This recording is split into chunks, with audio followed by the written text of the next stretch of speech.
Guys, di sini aku mau sharing sama kalian karena belakangan ini kasus ini lumayan marak banget ya, banyak ditemuin di puskesmas.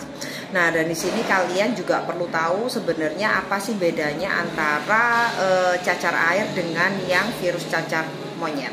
Nah, dari tabel ini kalian dengan sangat mudah membedakan cacar monyet dan cacar air ya teman-teman. Jadi dari virus penyebabnya aja ini jelas beda. Dari gejalanya di sini biasanya pasien datang ke puskesmas itu gejalanya hampir mirip-mirip ya teman-teman.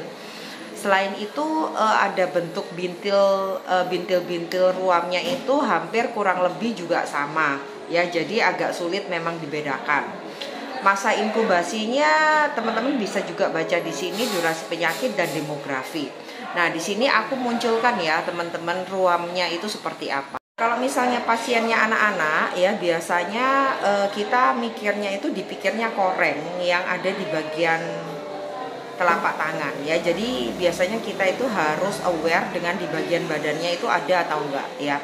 Nah, dan di bagian badan biasanya muncul ruamnya itu akan seperti ini ya. Jadi ada yang bening ya, hanya isinya cair, ada juga yang isinya bercampur dengan nanah. Nah, jadi kalau dalam pemeriksaan klinis ya, pemeriksaan fisik yang paling gampang adalah ada nggak sih pembekakan di kelenjar limfanya ya. Jadi kalau misalnya ada pembekakan di kelenjar limfa, kebanyakan itu penyebabnya adalah yang cacar monyet ya. Tapi kalau misalnya tidak ada pembesaran dari kelenjar limfa dan gejalanya itu biasanya seperti orang ISPA ya, batuk pilek, tapi muncul ruam-ruam yang seperti yang tadi saya bilang, ada bulanya berwarna bening, ada juga yang bercampur dengan nanah ya, itu bisa kita diagnosa dengan yang namanya cacar air.